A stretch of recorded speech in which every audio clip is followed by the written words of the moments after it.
नमस्कार दोस्तों, LIS learning academy के यूट्यूब चैनल पर आपका स्वागत है। दोस्तों हमारी library and information science question की जो सीरीज चल रही थी प्रीवियस ईयर क्वेश्चन पेपर की, तो हमने पिछले पेपर को पूरा करने के बाद आज से हमारा नेक्स्ट पेपर के क्वेश्चन है उसको सॉल्व करेंगे दोस्तों। तो आप ज़्यादा से ज़्यादा खुद आंसर देने का प्रयास करना, क्योंकि दोस्तों आपके एग्ज़ाम में अब कोई ज़्यादा वक्त तो बचा नहीं है, केवल 1 वीक का टाइम रहा है, यानी एक सप्ताह बचा है, पूरा 7 दिन रहे हैं। तो दोस्तों ज़्यादा से ज़्यादा प्रैक्टिस कीजिए, मॉक टेस्ट प्रैक्टिस कीजिए, प्रीवियस ईयर क्वेश्चन को आप कीजिए। अभी तक 16 से 17 सीरीज़ हमारी प्रीवियस ईयर पेपर की और प्लस MCQ सीरीज़ भी अलग से हो गई है 11 से 12। अभी तक ये क्लासेज आपने नहीं लगाई है, तो दोस्तों स्पीडली बढ़ा के आप वहाँ से क्लासेज लगा सकते हैं, क्वेश्चन देख सकते हैं, क्योंकि सभी क्वेश्चन पिछले वर्षों में प्रीवियस ईयर पेपर में आए हुए क्वेश्चन है जो कि आपके एग्जाम के लिए इंपॉर्टेंट है। तो दोस्तों शुरू करते हैं आज का हमारा पहला क्वेश्चन। तो दोस्तों देखिए पहला क्वेश्चन क्या है, कोडेन इज कनेक्टेड विद। दोस्तों जो क्वेश्चन आए हुए हैं वो दोबारा आते हैं, तो उसका आंसर जल्दी देने का प्रयास करना ताकि आपकी तैयारी का आपको आंकलन हो सके। और अभी तक आपने YouTube चैनल को सब्सक्राइब नहीं किया है तो ईमानदारी के साथ सब्सक्राइब कर देना और लाइक और शेयर भी कर देना दोस्तों, ठीक है। पहला क्वेश्चन देखिए, कोडेन इज कनेक्टेड विद, क्या कहता है कि कोडेन है वो किसके साथ कनेक्ट होता है, किसके साथ कोडेन का संबंध है। तो option number A books, option 2 serials, option 3 reports और ऑप्शन 4 ग्रे लिटरेचर। तो बताइए दोस्तों, जो कोडेन है हमने कोडेन पढ़ा था और आपको हिंट भी दे देता हूँ, कोडेन के साथ साथ हमने ISSN भी पढ़ा था और एक नंबर और होता है दोस्तों ISBN। तो बताइए कि ये जो कोडेन है ये किससे कनेक्टेड है, किससे संबंधित है। क्वेश्चन नंबर 1 का राइट आंसर क्या होगा बताइए। क्वेश्चन नंबर 1 का option 1 books, option 2 serials, option 3 reports और ऑप्शन 4 ग्रे लिटरेचर। तो बताइए दोस्तों इसका राइट आंसर क्या होगा। तो बताना चाहूँगा कि जो आपका कोडेन है कनेक्ट किससे होता है, सीरियल से, यानी पत्रिकाओं को नंबर दिया जाता है। कोडेन किससे संबंधित है, सीरियल से, जनरल से, पीरियोडिकल से, ये सभी सिमिलर नाम है दोस्तों, यानी पत्रिका। तो क्वेश्चन नंबर 1 हमारा उसका राइट आंसर क्या होगा दोस्तों, सीरियल्स। क्या होगा, सीरियल्स। अब आपके लिए क्या क्वेश्चन है कि ये जो कोडेन है ये कोडेन कितने डिजिट का होता है, कोडेन कितने डिजिट का या कितने अंकों का होता है, ये दोस्तों आप कमेंट बॉक्स में बताएंगे। क्लियर दोस्तों। अब देखिए हमारा नेक्स्ट क्वेश्चन क्या कहता है, अगला क्वेश्चन देखिए ध्यान से। The classes belong to the same array is known as, की जो क्लास है बिलोंग सेम एरे यानी एक ही पंक्ति में, उसे क्या कहा जाता है दोस्तों बताइए। Question number 2, the classes belong to the same array is known as. Option 1 coordinate class, option 2 basic class, option 3 canonical class या ऑप्शन 4 सबऑर्डिनेट क्लास। तो बताइए the classes belong to the same array is known as, क्या बोलेंगे उसको, क्या कहा जाता है दोस्तों, कोऑर्डिनेट क्लास या बेसिक क्लास या कैनोनिकल क्लास या सबऑर्डिनेट क्लास। तो ध्यान से देखना, इसका राइट आंसर होगा दोस्तों आपका कोऑर्डिनेट क्लास। क्या होगा, कोऑर्डिनेट क्लास, यानी ऑप्शन नंबर 1 इसका राइट आंसर होगा दोस्तों। क्लियर। देखिए अब हमारा next question, question number 3। Question number 3 क्या कहता है, देखिए ध्यान से। Video display unit is an example of, video display unit यानी दोस्तों VDU, वीडियो का पूरा नाम वीडियो डिस्प्ले यूनिट, ये किसका एग्जाम्पल है, ये हमसे पूछा है। ऑप्शन ए output device, option 2 input device, option 3 storage device या ऑप्शन 4 ऑप्टिकल डिवाइस। तो बताइए दोस्तों वीडियो डिस्प्ले यूनिट किसका एग्जाम्पल है, क्या वो आउटपुट डिवाइस है, इनपुट डिवाइस है, स्टोरेज डिवाइस है या ऑप्टिकल डिवाइस है। आपके लिए एक हिंट और है कि जो वीडियो है वीडियो डिस्प्ले यूनिट, इसको मॉनिटर भी कहा जाता है दोस्तों। क्या कहा जाता है, मॉनिटर कहा जाता है। बताइए कि ये कौन सी डिवाइस है, output device, input device, storage device या ऑप्टिकल डिवाइस। तो याद रखना ये कौन सी डिवाइस है, ऑप्टिकल डिवाइस। वीडियो क्या है, ऑप्टिकल डिवाइस। पूरा नाम वीडियो डिस्प्ले यूनिट, दूसरा नाम मॉनिटर। क्लियर। देखिए हमारा नेक्स्ट क्वेश्चन, क्वेश्चन नंबर 4।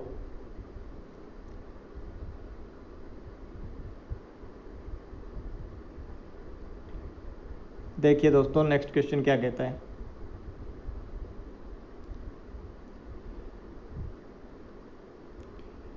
ये हमारा क्वेश्चन नंबर 4।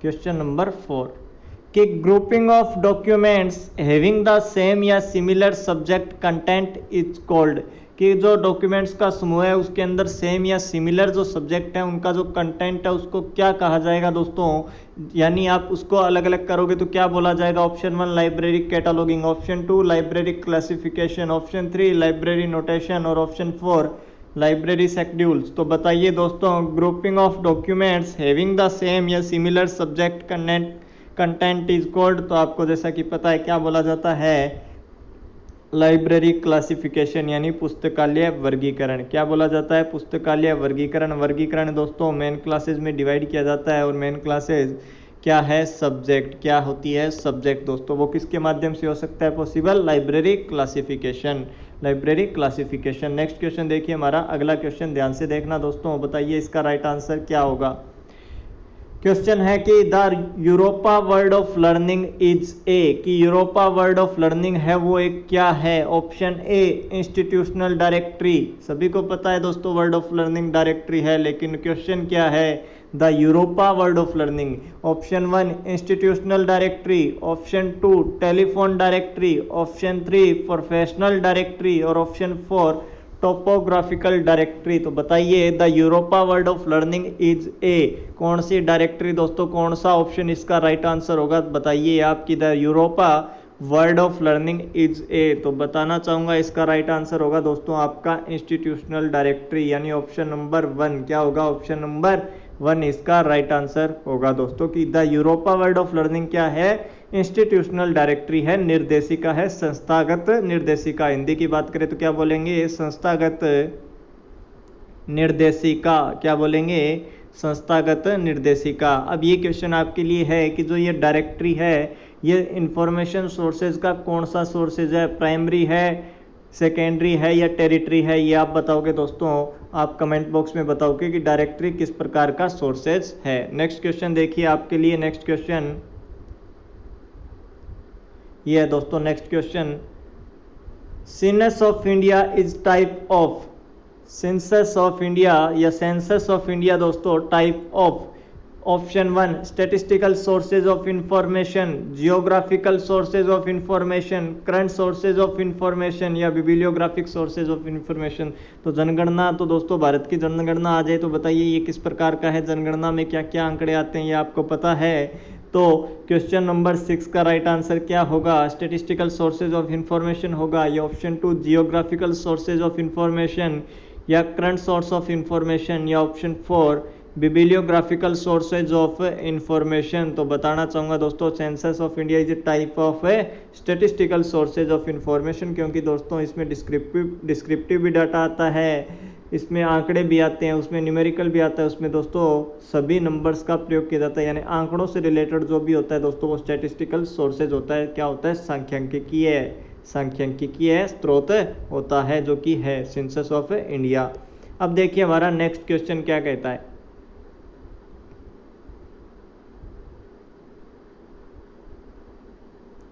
ये है दोस्तों अगला क्वेश्चन, देखिए ना ध्यान से।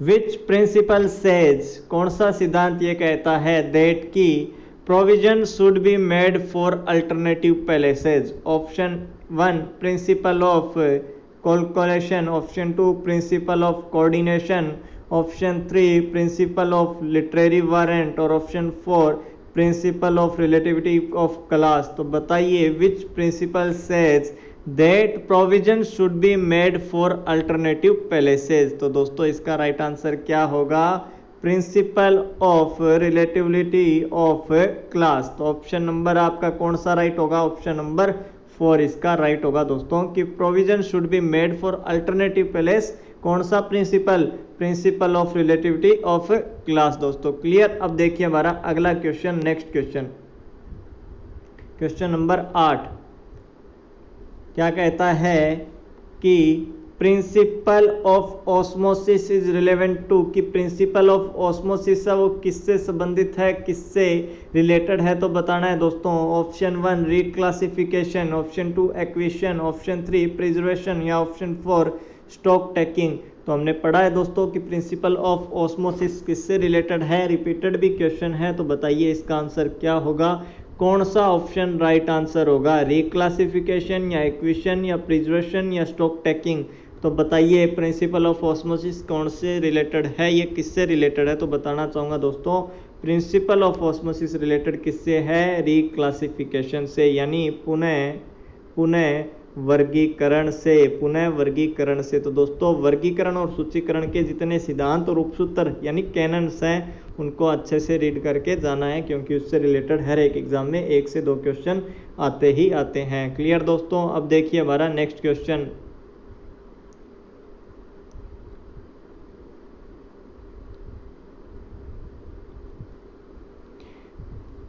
अच्छे से रीड करना दोस्तों। क्वेश्चन क्या कहता है? This particular law of library science gives emphasis on the delegation of the government to enact library legislation in their respective states. तो बताइए दोस्तों कौन सा नियम ये लाइब्रेरी साइंस का कहता है कि लाइब्रेरी लेजिस्लेशन से रिलेटेड सरकारी दोस्तों गवर्नमेंट डेलीगेशन के रिलेटेड कौन सा है कि जो ला कहता है कि पुस्तकालय नियमों पर बल या जोर देना चाहिए, अधिनियमों पर नियम पर बल देता है। तो जैसा कि आपको पता है कौन सा नियम है, इसका राइट आंसर सेकंड ला, लाइब्रेरी लेजिस्लेशन आ जाएगी। हर स्टेट में गवर्नमेंट ने अधिनियम पारित कर रखा है, तो वो कौन से नियम लाइब्रेरी साइंस का पर्टिकुलर ला है जो एम्फेसिस देता है, वो है दोस्तों आपका सेकंड ला, द्वितीय सूत्र, यानी ऑप्शन नंबर 1 इसका क्या होगा? राइट आंसर होगा। क्वेश्चन 9 का राइट आंसर ऑप्शन नंबर 1।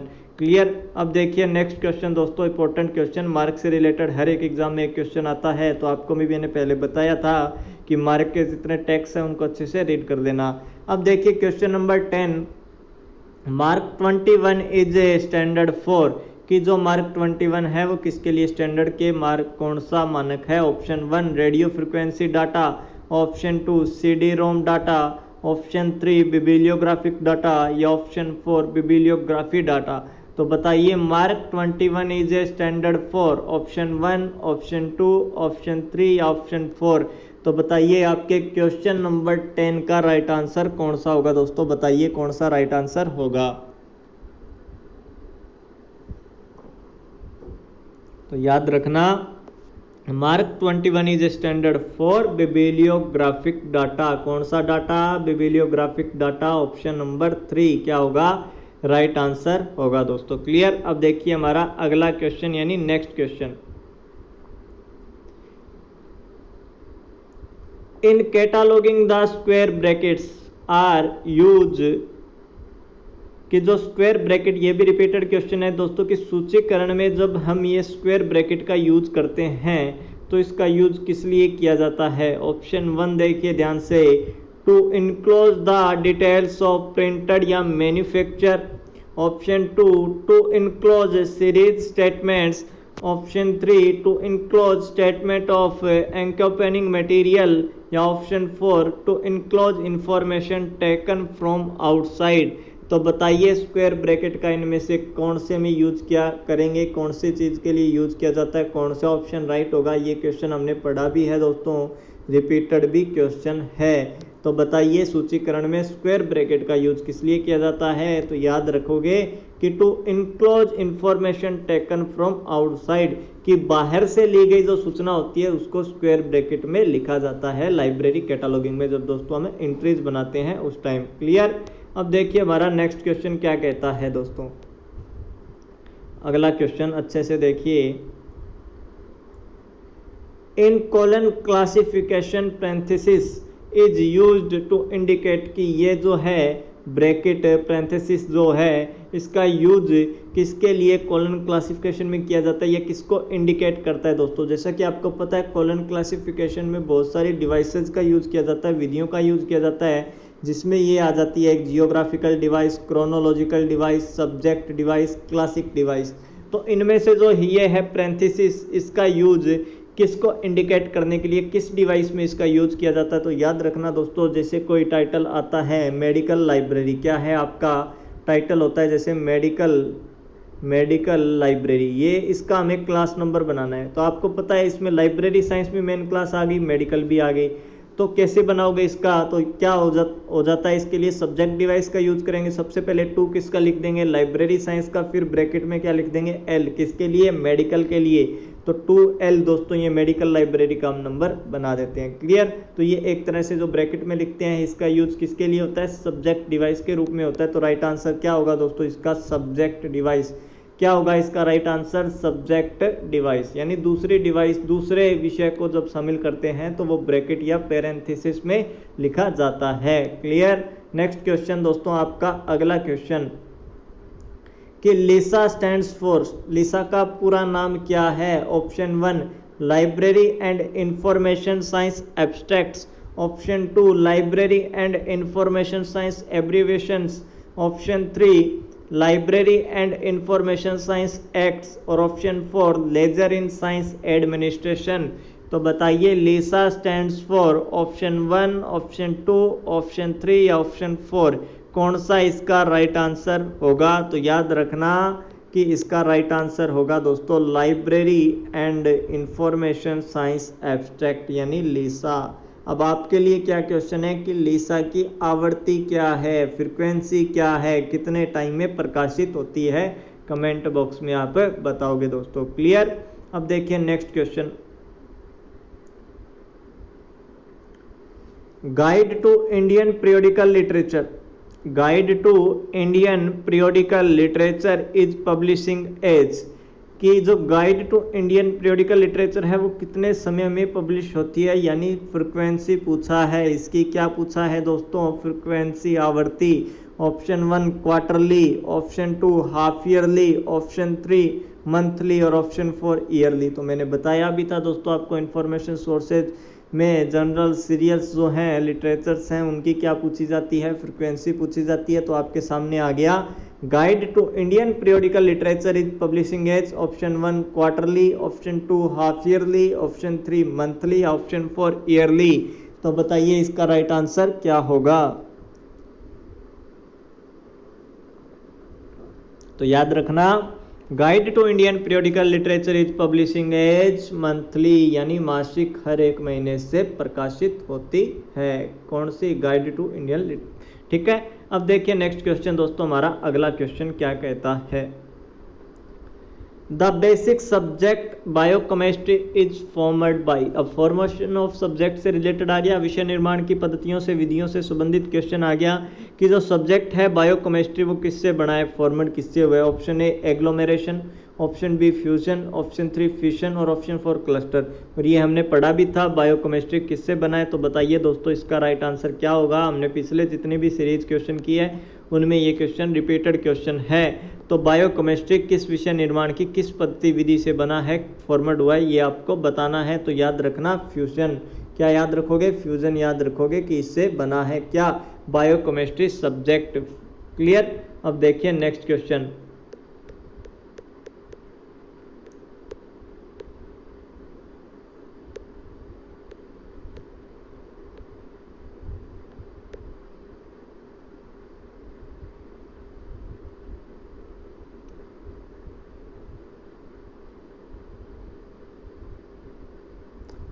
देखिए दोस्तों नेक्स्ट क्वेश्चन क्या कहता है, in which year Uttar Pradesh public library act was enacted, कि Uttar Pradesh public library act कब पारित हुआ, कब बना। ऑप्शन 1 2005, ऑप्शन 2 2007, ऑप्शन 3 2006 या ऑप्शन 4 2004। तो बताइए दोस्तों इसका राइट आंसर क्या है, 2006। यानी कब पारित हुआ, कब बना उत्तर Pradesh public library act enacted, कब आया, 2006 राइट आंसर है दोस्तों। क्लियर। अब देखिए next question, in which year the West Bengal public library act was enacted, ये भी बताइए। जब 2006 आपने उत्तर प्रदेश का बता दिया तो अब वेस्ट बंगाल का भी बता दीजिए कि public library act was enacted. बताइए ऑप्शन 1 1979, ऑप्शन 2 1977, ऑप्शन 3 1976 और ऑप्शन 4 1978। तो बताइए दोस्तों, in which year the West Bengal public library act was enacted. बताइए राइट आंसर 1979, 1979। वेस्ट बंगाल के लिए क्या आएगा 1979। क्लियर क्लियर दोस्तों। अब देखिए हमारा नेक्स्ट क्वेश्चन।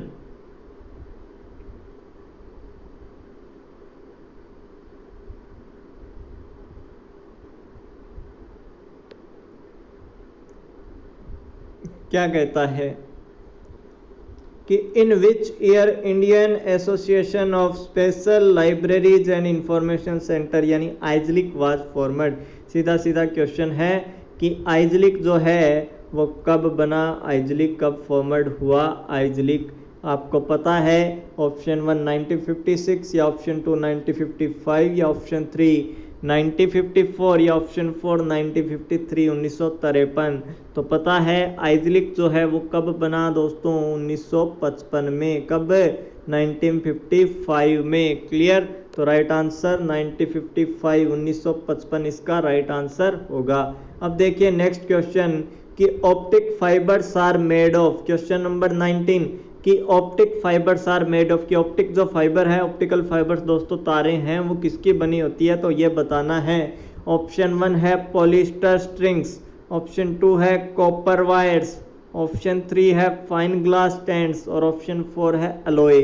तो बताइए optic fibres are made of polyester strings, copper wires, option 3 fine glass strands या ऑप्शन 4 अलॉय। तो याद रखना फाइन ग्लास स्टैंड से बनी होती है क्या क्या दोस्तों, ऑप्टिकल फाइबर या ऑप्टिक फाइबर। Clear clear. देखिए अब हमारा next question. RRLF provides financial assistance की जो RRLF है, राजा राम मोहन राय लाइब्रेरी फाउंडेशन है, वो फाइनेंशियली किसकी सहायता करता है दोस्तों, वित्तीय रूप से कौन सी सहायता करता है, कौन सी लाइब्रेरी की सहायता करता है। तो ऑप्शन ए या 1 academic libraries, option 2 public libraries या ऑप्शन 3 प्राइवेट लाइब्रेरीज और ऑप्शन 4 स्पेशल लाइब्रेरी। तो इसका क्वेश्चन का आंसर दोस्तों आप सभी दे सकते हैं क्योंकि बहुत बार पढ़ा है और RRLF का जो मेन एम है, मुख्य उद्देश्य है, वही यही है। तो इसका राइट आंसर क्या होगा कि फाइनेंशियली सपोर्ट या financially assistance to public libraries यानी सार्वजनिक पुस्तकालय। क्लियर दोस्तों। क्वेश्चन नंबर 20 का राइट आंसर आपका ऑप्शन नंबर 2 होगा। क्लियर। देखिए नेक्स्ट क्वेश्चन हमारा अगला question. Patents falls under the category. कि पेटेंट जो है दोस्तों, मानक पेटेंट है जो दोस्तों आपका, ये पेटेंट कौन से प्रकार का सोर्सेज है, ये आपको किस कैटेगरी में है, फॉल्स किस अंडर द कैटेगरी। तो option 1 territory sources, option 1 territory sources, option 2 secondary sources, option 3 web sources या ऑप्शन 4 प्राइमरी सोर्सेज। तो patents falls under the category option 1 territory sources, option 2 secondary sources, option 3 web sources या option 4 primary sources. तो बताइए दोस्तों patents falls under the category, तो याद क्या रखोगे, प्राइमरी सोर्सेज। क्या याद रखोगे, प्राथमिक स्रोत या प्राइमरी सोर्सेज। पेटेंट किस प्रकार का स्रोत है, प्राथमिक स्रोत है या प्राइमरी सोर्सेज है दोस्तों। क्लियर। अब देखिए नेक्स्ट क्वेश्चन कि who introduce the concept of 3 card system यानी त्रिपत्रक प्रणाली। कि त्रिपत्रक प्रणाली को से किसने परिचित करवाया, किसने इंट्रोड्यूस किया। Option 1 J D Brown, option 2 CA Carter, option 3 WCB Sayers या ऑप्शन 4 SR रंगनाथन। तो बताइए दोस्तों 3 card system, the concept of 3 card system was introduce, किसके द्वारा इंट्रोड्यूस की गई। तो याद रखना ऑप्शन नंबर आपका 4 SR रंगनाथन जी ने 3 कार्ड सिस्टम बनाई, त्रिपत्रक प्रणाली बनाई पत्रिका प्रबंधन के लिए। अब आपके लिए क्या क्वेश्चन है कि 3 वो कार्ड कौन कौन से होते हैं, वो कार्ड आप कमेंट बॉक्स में बताएंगे कि 3 कार्ड सिस्टम में ये 3 कार्ड प्रयोग में या यूज में लिए जाते हैं दोस्तों। क्लियर। अब देखिए हमारा नेक्स्ट क्वेश्चन नंबर है आपका 23 कि ISO 2709 दोस्तों मोस्ट इंपॉर्टेंट कर लेना, ये बहुत लाइब्रेरियन एग्जाम में आया हुआ क्वेश्चन है कि ISO 2709 इज रिलेटेड विद, कि जो ISO ये स्टैंडर्ड है 2709 ये किससे संबंध रखता है इनमें से? Option 1 standard for information exchange, option 2 standard for information processing, option 3 standard for networking, या option 4 standard for computer hardware. तो बताइए दोस्तों, ISO 2709 इज रिलेटेड विथ कौन सा ऑप्शन इसका राइट आंसर होगा, ये बताइए। तो क्या याद रखोगे? याद रखोगे स्टैंडर्ड फॉर इंफॉर्मेशन एक्सचेंज, यानी ऑप्शन नंबर आपका 1 राइट आंसर होगा। ISO 2709 is related with standard for information exchange. Clear दोस्तों? क्लियर। अब देखिए नेक्स्ट क्वेश्चन, हमारा अगला क्वेश्चन क्या कहता है? SOUL स्टैंड्स फॉर, कि जो SOUL है इसका पूरा नाम, पूर्ण रूप क्या है? Option 1 software for universal learning, option 2 software for universal libraries, option 3 software for university libraries, या option 4 software for utility library. तो बताइए दोस्तों इसका राइट आंसर क्या होगा कि SOUL स्टैंड्स फॉर, किसके लिए SOUL पूरा नाम क्या है? तो आपको याद रखना है कि जो ये SOUL है इसका पूरा नाम है SOUL फॉर यूनिवर्सिटी लाइब्रेरीज। तो 4 बता दिया किसके लिए, ये भी पूछ लिया जाता है कि SOUL किस प्रकार की लाइब्रेरी के लिए है, तो लाइब्रेरी के लिए सॉफ्टवेयर है, तो याद रखना यूनिवर्सिटी लाइब्रेरी। तो सॉफ्टवेयर फॉर यूनिवर्सिटी लाइब्रेरीज का पूरा नाम होगा। आपको क्या क्वेश्चन रहने वाला है कि SOUL के अब तक कितने एडिशन, कितने वर्जन आ चुके हैं, और लेटेस्ट कौन सा है और कौन सा कब आया, ये आप कमेंट बॉक्स में बताएंगे दोस्तों। क्लियर। अब देखिए हमारा नेक्स्ट क्वेश्चन,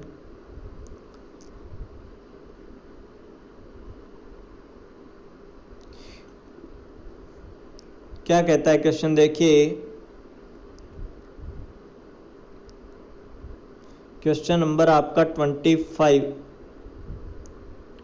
कि weeding of unuseful books from the library is emphasised by this law of library science. तो मैंने बताया भी था कि 2 नाम याद रखना है, एक तो याद रखना है वेडिंग आउट, या दूसरा दोस्तों राइट ऑफ। ये आते ही क्या याद रखना है आपको, कौन सा नियम याद रखना है? लाइब्रेरी साइंस का 5वां नियम, ठीक है। या अनयूजफुल बुक्स को बाहर करते हैं लाइब्रेरी से, तो वो कौन सा सूत्र बताता है, या उस प्रक्रिया को क्या कहते हैं? वेडिंग आउट या राइट ऑफ कहते हैं। तो सिंपल सा क्वेश्चन है दोस्तों, रिपीटेड क्वेश्चन है। ऑप्शन नंबर 4 इसका राइट आंसर होगा। 5th कौन सा? 5th इसका राइट आंसर होगा। अब आपके सामने देखिए क्वेश्चन नंबर 26 कि खुदा Bakhsh library is located eight, कि खुदा बख्श लाइब्रेरी कहाँ स्थित है, ये आपको बताना है। Khuda Bakhsh library is located at, option 1 Patna, option 2 Lucknow, option 3 Hyderabad, या option 4 Ahmedabad.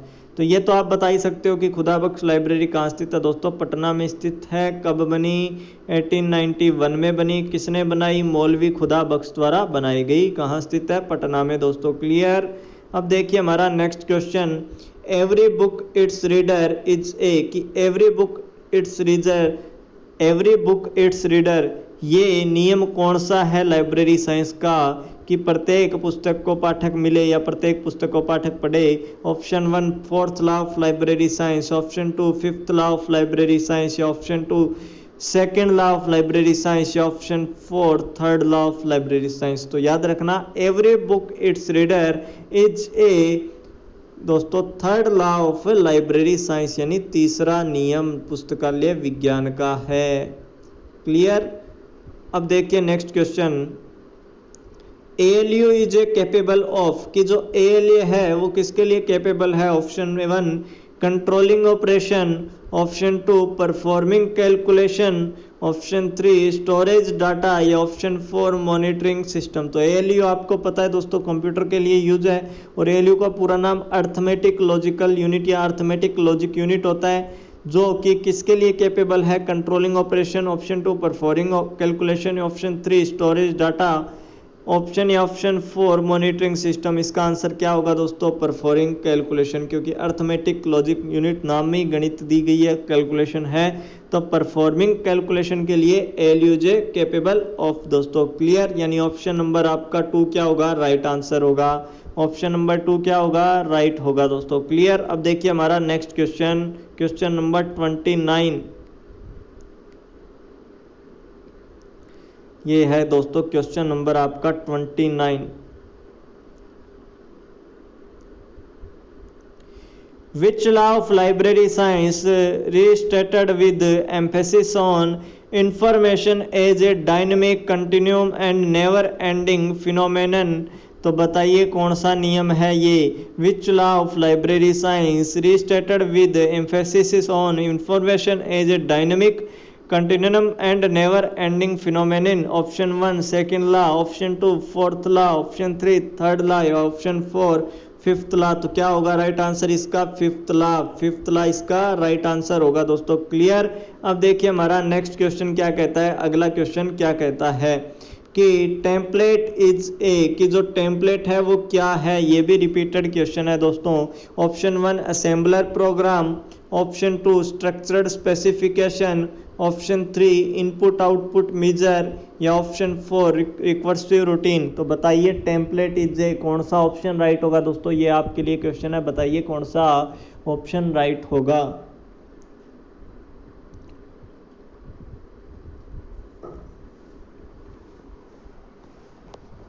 Template is a option 1 assembler program, option 2 structured specification, option 3 input output major, या ऑप्शन 3 रिकर्सिव रूटीन। तो बताइए राइट आंसर क्या होगा। तो याद रखना इसका राइट आंसर क्या होगा, स्ट्रक्चर्ड स्पेसिफिकेशन। क्या होगा, स्ट्रक्चर्ड स्पेसिफिकेशन है। क्या है, टेम्पलेट। कौन है, टेम्पलेट दोस्तों। क्लियर। अब देखिए नेक्स्ट क्वेश्चन क्या कहता है।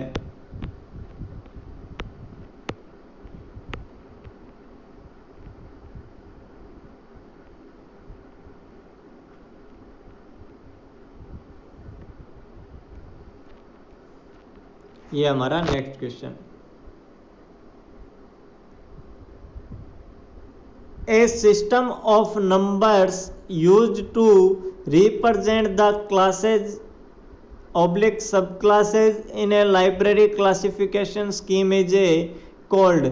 कि दोबारा देखें दोस्तों कि a system of numbers used to represent the classes sub classes in a library classification scheme is called. Option 1 notation, option 2 normative principle, option 3 mnemonics, option 4 self list.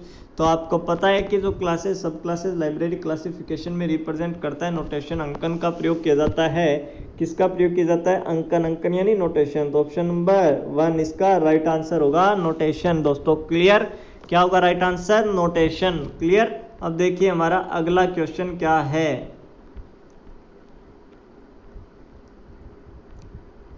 देखिए ध्यान से नेक्स्ट क्वेश्चन क्या कहता है।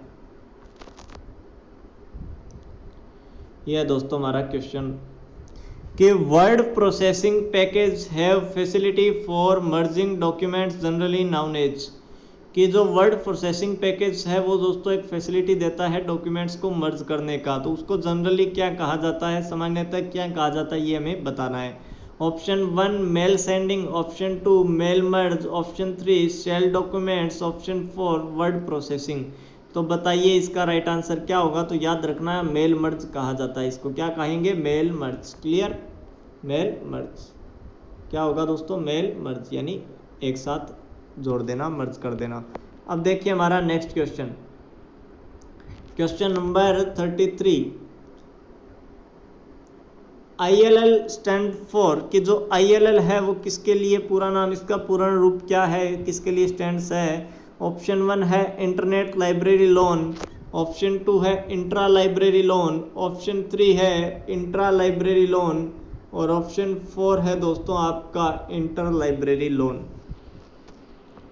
तो बताइए कौन सा ऑप्शन इसका राइट आंसर होगा। क्या इंटरनेट लाइब्रेरी लोन होगा, या इंट्रा लाइब्रेरी लोन होगा, या इंटर लाइब्रेरी लोन होगा, ILL का पूरा नाम। तो बताना चाहूँगा दोस्तों ILL को हिंदी में बोलते हैं अंतर पुस्तकालय ऋण। क्या बोलते हैं, अंतर पुस्तकालय ऋण।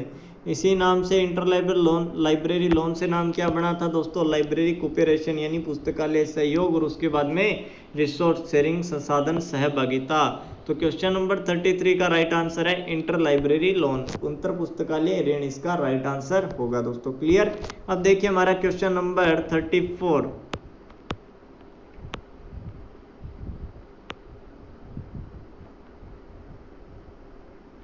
ये है क्वेश्चन, देखिए दोस्तों ध्यान से।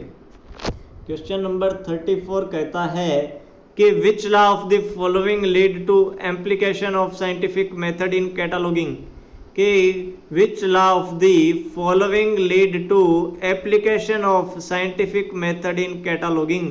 Option 1 law of symmetry, option 2 law of parsimony, option 3 law of interpretation और ऑप्शन 4 लॉ ऑफ इम्पार्टली। तो बताना scientific method in cataloguing lead को एप्लीकेशन कौन सा नियम या कौन सा प्रिंसिपल है, विच लॉ। दोस्तों बताइए कौन सा लॉ होगा, law of symmetry, law of parsimony, law of interpretation या लॉ ऑफ इम्पार्टली। तो याद रखना जो क्वेश्चन नंबर आपका 34 है इसके लिए राइट आंसर है law of impartially, right option होगा दोस्तों। Clear clear. अब देखिए नेक्स्ट क्वेश्चन, हमारा अगला क्वेश्चन।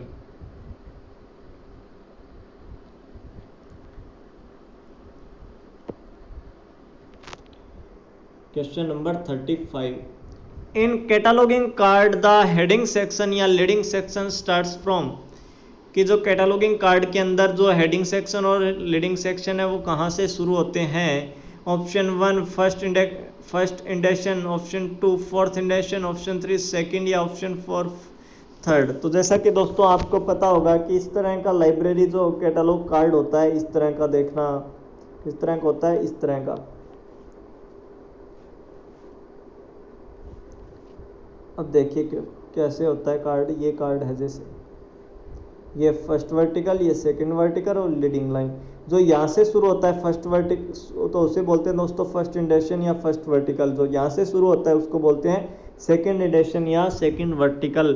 थर्ड और फोर्थ तो इसमें वैसे ही गलत हो जाएंगे, फर्स्ट और सेकंड में से होता है फर्स्ट वर्टिकल या सेकंड वर्टिकल। तो याद रखना in cataloguing card the heading section and leading section starts from first indention. किससे, फर्स्ट इंडेंशन या फर्स्ट वर्टिकल भी बोल सकते हैं दोस्तों। इसको ऑप्शन नंबर आपका 1 इसका राइट आंसर होगा। क्लियर। अब देखिए हमारा next question, question number 36। Touch screen is a, touch screen है, टच स्क्रीन एक क्या है। Option 1 storage device, option 2 input device, option 3 output device या ऑप्शन 4 मैग्नेटिक स्टोरेज डिवाइस। तो इनमें से जो टच स्क्रीन होती है दोस्तों वो क्या है, स्टोरेज डिवाइस है, इनपुट डिवाइस है, आउटपुट डिवाइस है या मैग्नेटिक डिवाइस है। तो क्वेश्चन नंबर 36 का राइट आंसर क्या होगा दोस्तों, बताइए जल्दी से क्या राइट आंसर होगा। तो याद रखना इनपुट डिवाइस। टच स्क्रीन क्या है, इनपुट डिवाइस दोस्तों, क्या है, इनपुट डिवाइस। ऑप्शन नंबर आपका 2 क्या होगा, राइट आंसर होगा दोस्तों। क्लियर। अब देखिए हमारा नेक्स्ट क्वेश्चन क्या कहता है, अगला क्वेश्चन। इन DDC 22 एडिशन यानी 22वां संस्करण, वो टेबल 6 किससे रिलेटेड होती है 22वें संस्करण के अनुसार। Option 1 areas, option 2 standard sub divisions, option 3 persons या ऑप्शन 4 लैंग्वेज। तो in DDC 22 editions table 6 is related to option 1 areas, option 2 standard sub divisions, option 3 persons या ऑप्शन 4 लैंग्वेजेज। तो याद रखना इसका राइट आंसर क्या है दोस्तों, लैंग्वेजेज यानी भाषा। जो भाषा की है टेबल 6 किसके अनुसार, 22वें संस्करण के अनुसार दोस्तों। क्लियर। ये अब देखिए हमारा नेक्स्ट क्वेश्चन कि मार्क फील्ड 856 क्या है, 856 associated with. Option 1 physical holding, option 2 physical location and access और option 3 electronic location and access या ऑप्शन 4 होल्डिंग इंस्टीट्यूशंस।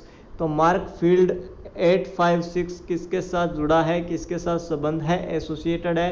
इसका राइट आंसर बताइए दोस्तों क्या होगा 38 का राइट आंसर। तो याद रखना राइट आंसर होगा electronic location and access, electronic location and access इसका राइट आंसर होगा। ऑप्शन नंबर 3 क्या होगा, ऑप्शन नंबर 3 इसका राइट आंसर होगा दोस्तों। Clear.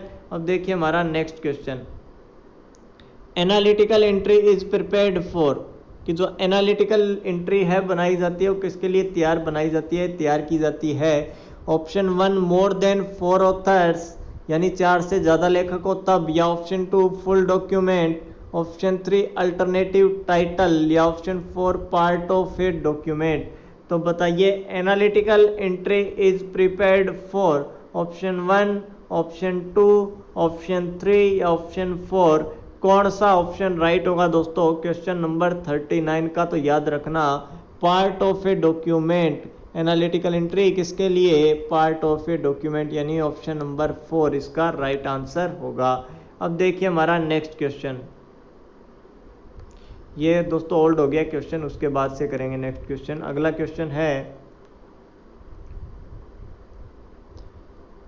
How many generation of computer are there, कि जनरेशन कंप्यूटर की कितनी पीढ़ियां हैं? ऑप्शन 1 5, ऑप्शन 2 6, ऑप्शन 3 4 या ऑप्शन 4 3। तो याद रखना कंप्यूटर की जनरेशन कितनी है दोस्तों? 5। कितनी? 5। कौन सी? 5।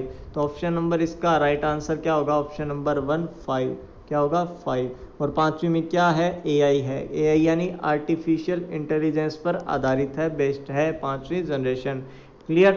नेक्स्ट क्वेश्चन देखिए दोस्तों हमारा question number 42, how many tables are there in DDC 22 edition, कि जो डीडीसी का 22वां एडिशन है उसमें कुल कितनी टेबल्स होती है? ऑप्शन 1 6, ऑप्शन 2 8, ऑप्शन 3 7 या ऑप्शन 4 9, या 6 8 7 या 9। बताइए दोस्तों कितनी टेबल होती है डीडीसी में, डीडीसी के 22वें संस्करण के अनुसार। और डीडीसी यानी ड्यू डेसिमल क्लासिफिकेशन, जो कि लाइब्रेरी क्लासिफिकेशन की एक स्कीम है।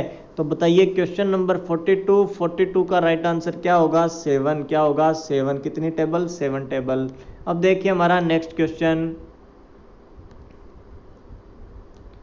क्या है, how many steps to complete the mail merge process in MS Word 2010, कि कितने चरण या कितने स्टेप होते हैं मेल मर्ज की प्रोसेस करने के लिए एमएस वर्ड 2010 में? ऑप्शन 1 6, ऑप्शन 2 5, ऑप्शन 3 4 या ऑप्शन 4 7। यानी 6 होते हैं, 5 होते हैं, 4 होते हैं या 7 होते हैं। तो कितने होते हैं? 6 चरण होते हैं, 6 स्टेप होते हैं दोस्तों। क्लियर। कितने? 6। राइट आंसर क्या होगा? 6 इसका राइट आंसर होगा। अब देखिए हमारा नेक्स्ट क्वेश्चन, अगला क्वेश्चन क्या कहता है,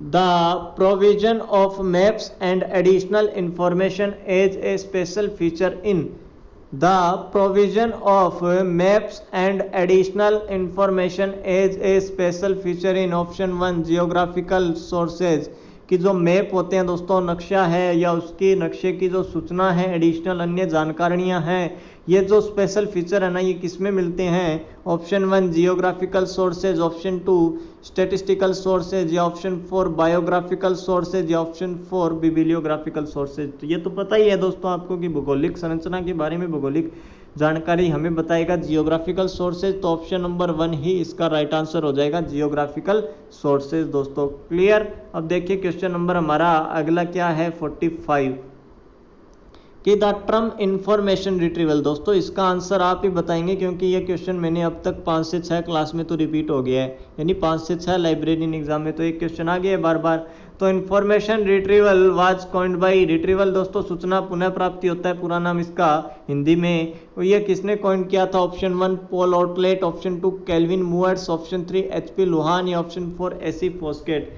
तो रिपीटेड क्वेश्चन है, कल की क्लास में भी बताया गया क्वेश्चन है। तो बताइए दोस्तों इसका राइट आंसर क्या होगा? Information retrieval was coined by Calvin Mooers. क्या होगा राइट आंसर? ऑप्शन नंबर आपका 2 इसका राइट आंसर होगा क्वेश्चन नंबर 45 का, केल्विन मूवर्स। देखिए अब हमारा next question, the term bandwidth refers to, कि जो टर्म होती है बैंडविड्थ वो किसको रिफेयर करती है? Option 1 the speed of transmission of data, the amount of data in multimedia file, the amount of data that can be sent through communication, या option 4 number of bands available in a computer। तो बताइए right answer क्या होगा? तो याद रखना the speed of transmission of data क्या है? बैंडविड्थ है, कि ट्रांसमिशन ऑफ डाटा की स्पीड को नापने का बैंडविड्थ होता है रेफरेंस दोस्तों। क्लियर। तो बैंडविड्थ इसका राइट आंसर होगा किसका? क्वेश्चन नंबर 46 का। अब देखिए क्वेश्चन नंबर हमारा 47, dissertations abstract international is published by, dissertations abstract international is published by option 1 EBSCO host, option 2 ProQuest, option 3 CSA, या ऑप्शन 4 एलाइसवेयर। तो कि जो ड्यूरेशन एब्स्ट्रैक्ट इंटरनेशनल है इसको किसने पब्लिश किया था ये बताना है। ये सभी पब्लिशर हैं, पब्लिकेशंस हैं दोस्तों। तो याद रखना, जो डिसरेशन एब्स्ट्रैक्ट इंटरनेशनल का आ जाए तो याद रखना है प्रोक्विस्ट। क्या याद रखना है? प्रोक्विस्ट याद रखना है। कौन है पब्लिशर? Published by प्रोक्विस्ट। कौन से? प्रोक्विस्ट। क्लियर दोस्तों। अब देखिए हमारा next question. Glossary is a option 1 list of the thematically arranged word, option 2 list of words in a language, option 3 list of technical words with definitions, या option 4 alphabetical index to passage of work. बताइए glossary is a क्या होगा right answer? आपके question number 48 का right answer क्या होगा? तो याद रखना क्वेश्चन नंबर 48 का राइट आंसर है कि glossary is a list of technical words with definition, की तकनीकों शब्दों की सूची है जो किसके साथ? परिभाषा के साथ में।